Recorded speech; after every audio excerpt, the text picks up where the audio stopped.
जितने भी पाकीज़ा रिश्ते पाते हैं, चाहे वो ससुराली रिश्ता हो, दादियारी रिश्ता हो, नानियारी रिश्ता हो, और इन रिश्तों में न जाने कितने रिश्ते हैं जिनको अगर हम और आप शुमार करना चाहें तो शायद शुमार न कर सकें।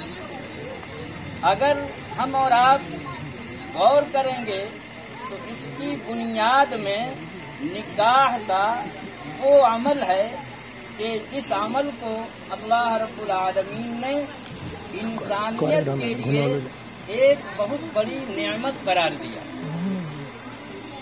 इसी निकाह से हमें और आपको इस दुनिया के अंदर सारे के सारे रिश्ते मैसर होते हैं।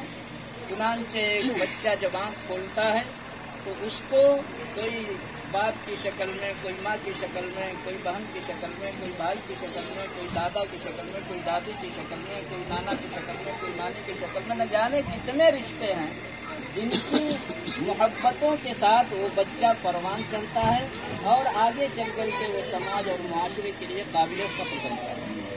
बहरहाल इस वक्त आपके सामने निकाह से मुताल्लिक कोई बहुत लंबी चौड़ी बात नहीं करनी है, लेकिन इतना जरूर अर्ज करूंगा, ये निकाह पूरी इंसानियत के लिए अल्लाह की तरफ से एक बहुत बड़ा इनाम है, और जब तक इंसानियत जिंदा है तब तक ये निकाह जिंदा है।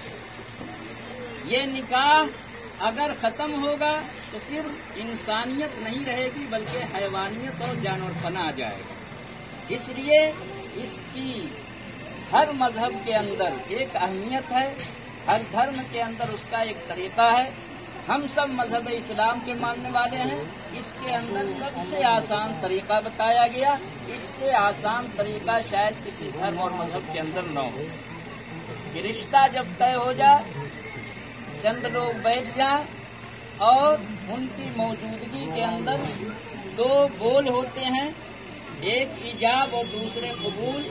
अगर दुल्हन से इजाजत दी जाती है तो उसको ईजाब कहा जाता है, मजमे में दूल्हे से कबूलियत कराई जाती है तो उसको कबूल कहा जाता है। इसकी अदायगी के लिए कम से कम दो गवाहों की मौजूदगी जरूरी है। अल्हम्दुलिल्लाह आज का ये मजमा, आज के इस निकाह का पूरा मजमा गवाह है।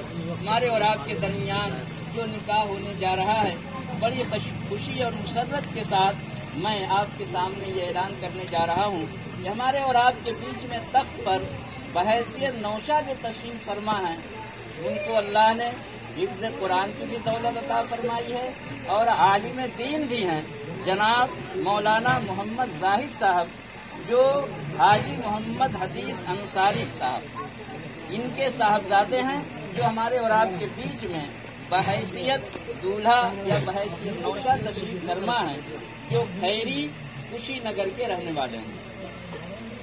इस मजलिस के अंदर जिनकी दुख्तर नेक अख्तर से निकाह होना तय पाया है, वो हम सब के लिए काबिल एहतराम जनाब हजरत मौलाना मुख्तार अहमद साहब हैं। उनकी दुख्तर नेक अख्तर कुलसूम खातून है। कुलसूम खातून जो हजरत मौलाना मुख्तार अहमद साहब की दुख्तर नेक अख्तर हैं, उनसे इस मजलिस के अंदर निकाह होना तय पाया है। अब इस सिलसिले में जो कागजी खाना